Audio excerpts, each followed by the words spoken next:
Pada video sebelumnya kita berhasil menambahkan data dengan membuat endpoint atau file PHP create di sini ya. Di sini teman-teman bisa ubah menjadi create.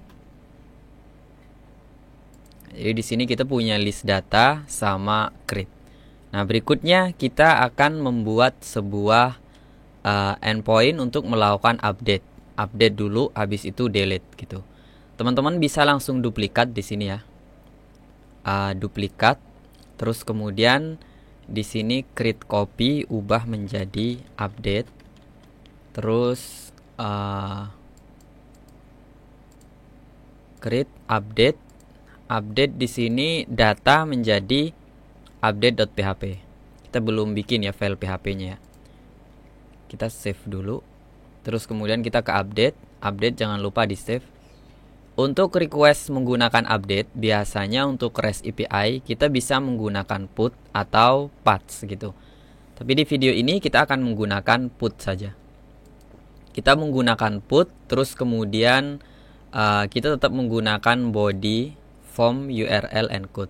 Jadi ketika melakukan update, yang pertama kita butuh identitas. Jadi kita butuh ID, terus kemudian data yang diubah. Karena kolom kita cuma berisi ID sama node, maka yang diubah sudah pasti node gitu ya. Oke, nanti requestnya kita akan send di sini. Jadi kita balik ke file PHP kita. Di sini kita sudah punya create. Create ini teman-teman langsung copy aja, C, terus kemudian di create,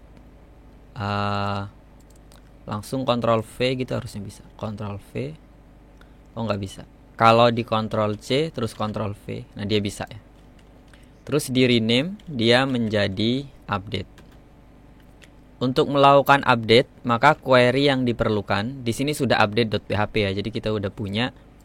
Untuk query yang dibutuhkan ketika mau melakukan update adalah update, terus nama tabel kita notes gitu, langsung notes di sini ya. Terus kemudian set. Apa yang diubah? Yang diubah adalah node. Kan untuk nodes ini nama tabel, terus node nama kolom ya. Kalau teman-teman lupa, teman-teman buka di sini nama tabelnya nodes, terus untuk node tanpa s dia adalah nama kolomnya.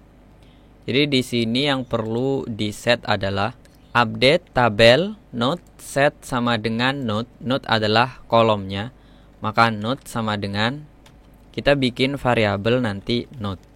Kemudian berikutnya adalah identitasnya.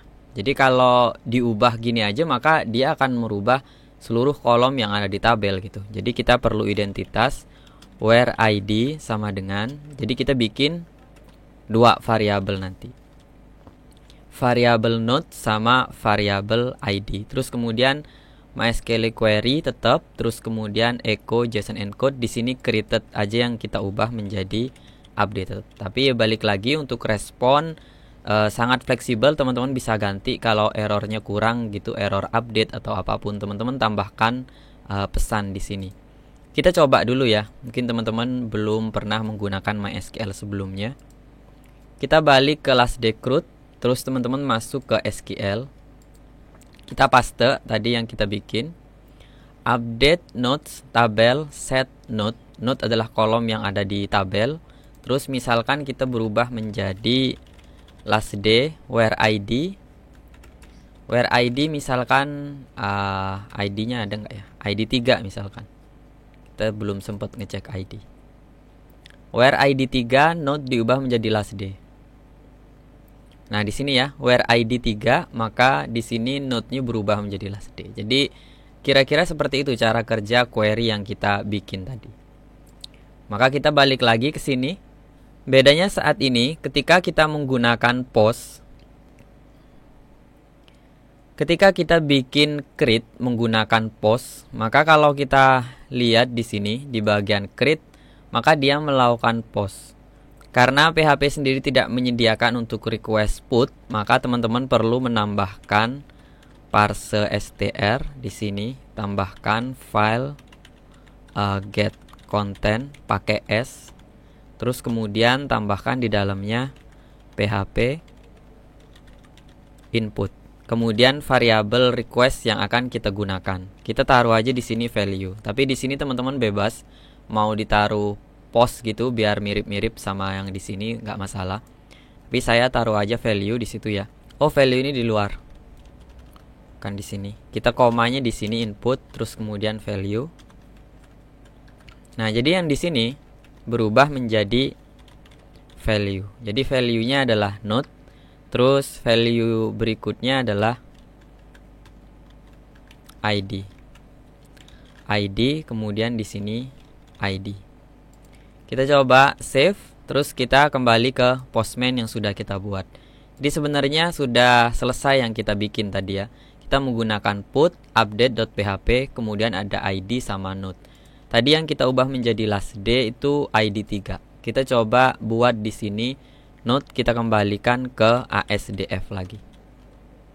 ASDF kita send. Di sini updated, kita coba lihat di bagian list data. ID nomor 3 di sini berubah menjadi ASDF lagi. Kita coba yang ID 9 ABCD. Kita ubah menjadi last day lagi.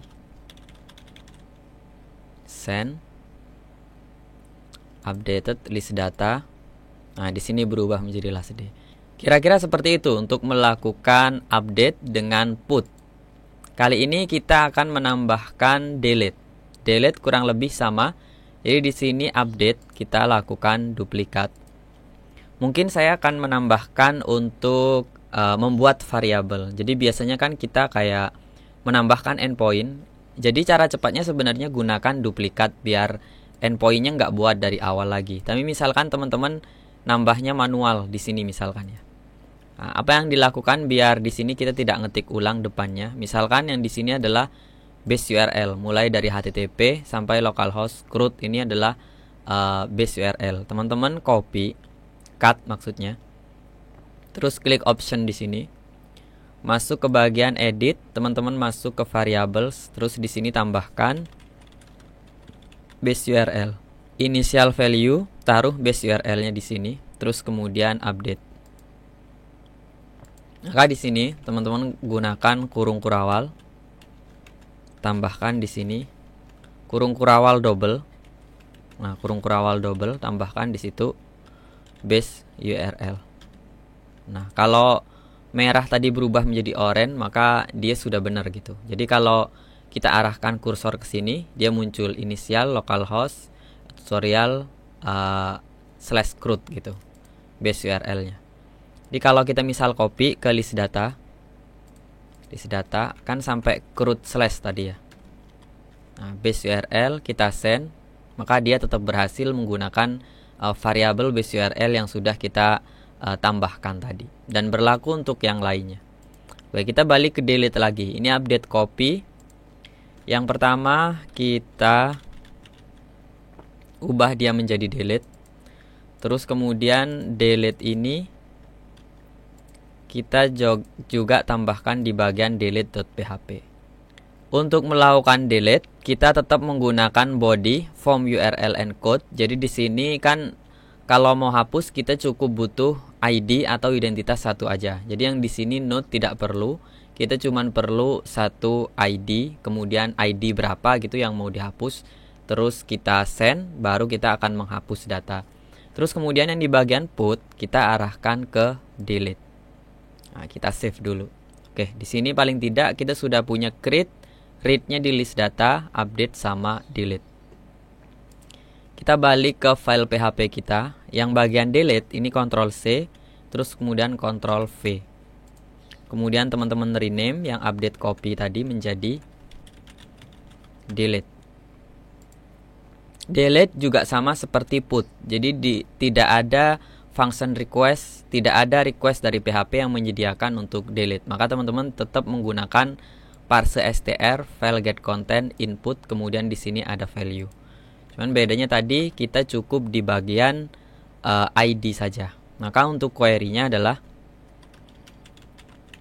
delete from di sini notes tetap tabelnya. Terus kemudian kita langsung ke where. Jadi delete from nama tabel where identitas yang kita inginkan. Identitasnya adalah ID. Jadi misal query ini teman-teman jalankan di MySQL kita. Misalkan di sini kita mau hapus data. Datanya ada apa aja ya? Nah, yang 9 last day ini mau kita hapus gitu ya. Kita balik ke browser, ID sama dengan 9, kita coba kirim. Anda yakin menjalankan delete? Karena dia mau delete biasanya memang muncul dialog kayak gini. Oke, delete from node 9. Kita coba jalankan lagi di Postman. Nah, dia sudah kehapus. Jadi kurang lebih cara kerjanya seperti itu untuk query delete. Maka di sini if SQL berhasil updated, kita ubah menjadi deleted. Kemudian jangan lupa di save. Kita balik lagi ke Postman, kita lihat list data yang tersedia di sini 876. Kita balik ke delete, kita tetap di form URL encode ID 9, kita coba ubah menjadi 8. 8 kita send, deleted. Kita balik ke list data, terus kita send. Nah, nomor 8 sekarang terhapus. Kalau mau dicoba lagi, nomor 7 kita delete, deleted, list data kita send, nomor 7 juga terhapus. Oke, mungkin itu aja untuk video kali ini. Saya Irsad dari Last Day dan sampai ketemu di video berikutnya.